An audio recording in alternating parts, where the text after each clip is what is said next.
Wait for the audience to build a little bit here. Get a bottle of water. Be looking at the go like this. It's pretty cool. This is software. Ecam Live. So right now we're on the camera that's up there, on the top of the TV over there, and right here we watch the count. The count, and they'll tell me how many people are in there, and just sort of see comments roll up over here. Okay. And we're streaming not just to, we're not only streaming to YouTube, but also to Facebook. Instagram too, or no? Everybody's hearing us talk right now too, by the way. Okay. Well, hello everybody. We got 3 people in there. We'll let them look at the show for a little bit, the booth. And you guys that are out there watching the booth right now, you guys want to share? We're going to have a little live stream here. It's pretty crazy busy here. Seems to be coming in waves, but we just went through a big wave a second ago. Trying to get into your booth was insane. Yeah, there's a lot of people here. Absolutely a lot of people. I had to walk away and come back. It was so many people. Okay, let's go back this way. All right, guys, Terrence here again. Let's Talk Reef and Neptune Systems. We're here at Reefapalooza live here at the event. It's pretty awesome. The show is going great. We're already in the middle of the afternoon. It's almost 2 o'clock. Oh man, out of breath. So many handshakes, so much stuff going on, so many products. First real live stream. We got a little mini stream when we started the show. I've got the first guest here in the sofa for Let's Talk Reef. We got Antonio Gutierrez. Okay. Right First here. guest, really? Yeah. Oh, that's First awesome. guest here. We've got Antonio. Antonio, welcome to the sofa. Thank you. Antonio is with Vivid Creative Aquatics, and it's a really, really cool, interesting company that I was introduced to a couple of years ago. And they do all of their products through 3D printing. We'll talk all about that because it's really neat. It's really interesting. I know there's a lot of 3D printing gurus out there. Yeah, tons of them. Absolutely. But we're going to get through some of the housekeeping first. Okay. And the housekeeping is, are you an aquarist? I am. I've actually I've been a relatively new aquarist by most people's standards. I've been about 9 years or so. Okay. Started with a little tiny tank. I don't remember the size, maybe 6 Saltwater? gallons. Freshwater first. Okay. That turned into a little tiny saltwater tank, and then I got a 50-gallon tank, which was actually gifted to me by my daughters. Okay. They had a tank. They kept a lizard in the tank. Okay. And the lizard, but I don't know what happened to the lizard, but they say, "Well, here's a tank." And so I turned this thing into this beautiful little mixed reef that they had no idea that I was going to do that with it, and I did it, and we had that tank for about 4 years. Ah, so cool. And then you have to go bigger. You can never, always. You can't stay steady with that. You get it perfect, right? And then you tear it all down. I need more space. Yeah. So we took that and I custom built my own 125-gallon tank with my own custom sumps and a display refugium, and that's the tank I'm currently on right now. So building it's part of the fun, right? Well, that's my favorite part. I know. The plumbing, the setting it up. In fact, I spend more time under my tank tinkering with all the plumbing than I do with the top sometimes. Really geeky people we are, aren't we? I mean, it's a lot about the gear. I'm only 9 years in, but absolutely I'm an aquarist, and I love the life support systems, and I love the whole just making the whole thing work and being able to show that off and say, look, I got this tank, all these really cool animals, but look down here. Look at all these cool things that make this happen. Right, no doubt. It's like all of this has to make that stuff live. Yeah, it's one of my favorite parts of the hobby. It's really, really cool. Okay, so, where I came into knowing you was I heard about this product that, crazy as it sounds, could move water around in my aquarium without moving. Yep. Well, we like to say the only moving part in the random flow generator is the water. Okay. Well, whatever you want to say, that's great. I'm telling you what, for me, it was like, okay, you're going to spin water around in my aquarium, but I don't have to have moving parts. Yes. And I was skeptical, probably, right? Most people are. Yeah. So, okay, show us the first one here. So what I've got here is just a large, I brought the green one, hopefully you can see that, but this is a very large scaled up version of our 3/4 inch nozzle. Okay. So, but we do actually have a nozzle about this size that's production ready of a 4-inch pipe. So who uses that? We've tested in a couple of large 16,000 gallon aquariums. Only 60,000? 16,000. Oh, it's only 16,000. Yeah. And we push about 150 gallons per minute through that nozzle. Now, 150 gallons per minute. It's about 6,000 gallons. It's 9,000 gallons per 9,000 gallons. I can't do math today. Whatever. Wow, that's a lot of water. It's a lot of water, and the effect it created was unbelievable. I wish I could show a video, but the public aquarium asked that I didn't show videos. Okay, so obviously we don't have one this size in our aquariums, at least most of us don't. Most of us don't. Okay, and first of all, when I saw it, I just thought it was another what's called an eductor or penductor, which have been around in the hobby for a long, long time.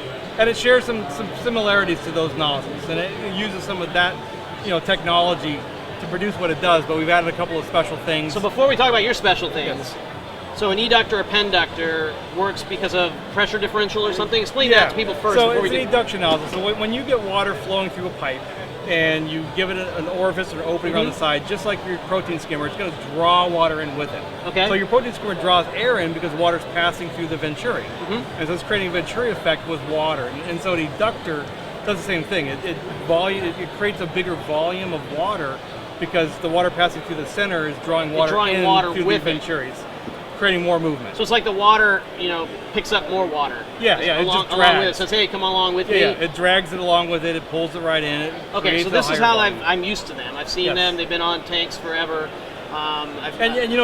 They're a good product for a certain purpose, which is pushing a lot of water a very far distance. Right, with the same size pump. You still get restriction, obviously, and those kinds of things happen.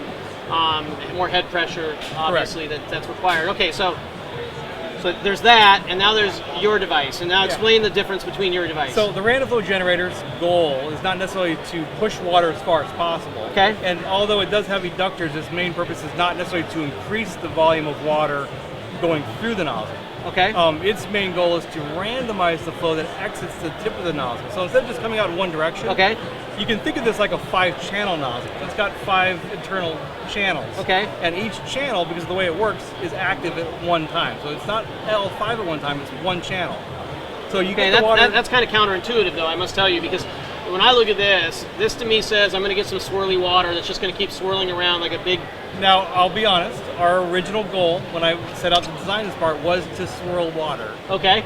I'm not a fluids dynamics engineer, so I didn't know that wasn't possible. You happened upon this? I did. Oh my God. To some extent. So the very first prototype that we created, or I created, was to try to create a spinning vortex of water. And like I said, it doesn't happen. As soon as that spin, all that energy comes right out the tip of the nozzle, all the water around it absorbs that energy, and you just get blowing water. It doesn't do anything. One of the prototypes we created demonstrated this sort of this behavior, as we call it, the random behavior. Right. And it wasn't real strong, but we recognized it. And we said, well, that's interesting. In fact, we were in a fish store. In fact, I think we were at a store called Saltwater Junkies. I don't think they're around anymore. But we were testing the nozzle, and we saw this. And we were like, that's weird. So I took it home. I inspected. I put it on my own aquarium. We figured out kind of what it was doing. So we made good 20 or 30 prototypes. Okay. We did different fin configurations, different sweep angles, different eductor sizes, different jets, all different sizes until we got one that works every time. So it's kind of like a mutation of some sort. Like well, they call it, I've learned since then, we call it intuitive design. Right. It's not based on mathematics or whatever. Now, since that time, I know why it works. I know how it works. I know what makes it work. I know how to make it work differently. Interesting. So I know that now. We're a little under 2 years out from when we first launched. Did you do that through scientists or through your own research, or how did that work? A little bit of both. So some science, some scientists, some fluid dynamics engineers we've spoken to, experimentation to figure out what changes when you change this or you change that. Okay. And so we know exactly why it's working now to some extent. Now, I don't have a mathematical model. I don't care about that stuff. Very expensive. I don't care about it. But we don't need it. We know it works. So I've got 1, 2, 3, 4, 5 different openings here, right? Correct.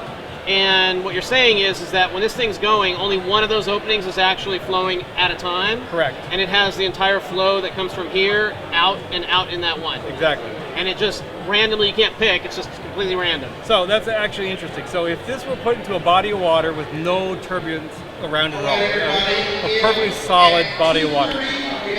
1 second. This is what happens at a trade show. But you gotta love Greg's voice, right? Yeah. Greg Carroll on the mic. I think we got it, Greg. Okay. So let's go back, because I did get a question. Somebody asked, what are you holding? This is actually a large size model of a random flow generating device that works kind of like an eductor. or a pen ductor. It's the only random flow device on the market with no moving parts. No moving parts, so it's not a sea swirl. It doesn't move. It doesn't have anything. It goes like this. The water that comes out of it changes through one of these fins each time. Okay, so my question was, is it completely random? You were starting to say before Greg came on. So because of the way this functions, if you were to have this in a body of water with no turbulence, it would actually act very mechanical. Okay. You would get the flow coming out of the nozzle, say channel 1, 2, 3, 4. Oh, really? 5, It would go in sequence? In sequence. I see. As soon as you get some turbulence around, which this creates in the body of water, you start changing pressures around the the outsides here, and now it goes 1, 2, 4, 5, 2, 1, and then it starts bouncing around. That's where you get the random. That's where you get the random flow. So basically what's happening is water enters the nozzle, just like we're all used to, and it gets accelerated with the jet. Right. That jet creates a stream right down the middle of the nozzle, okay?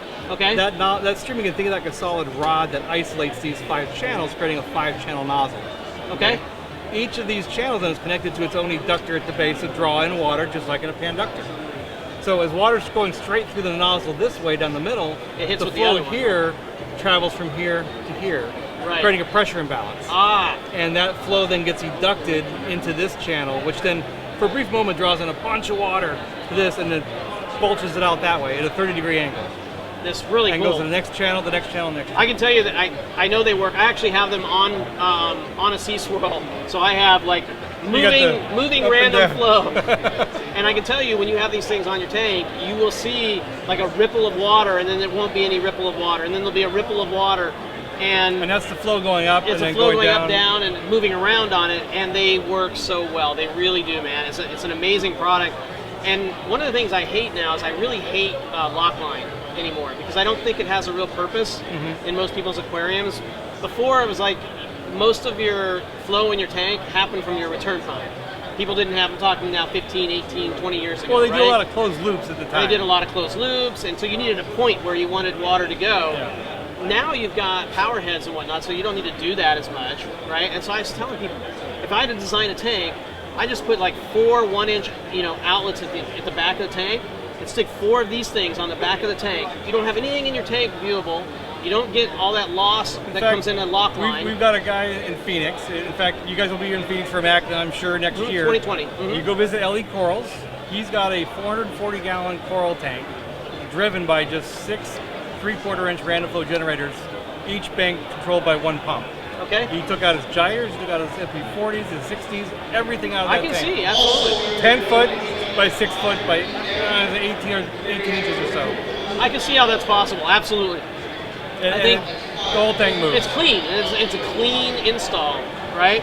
So now the next really interesting thing about these products, or all your products really, right, is they're not made in molds. Tell us about that. Okay, so, the random flow generator is not molded because we can't mold it. Okay. We have yet to find anybody who could mold the shapes. Challenge out there. Any of you out there are if you can, contact doing me. injection mold work and think you can mold this, you can contact us.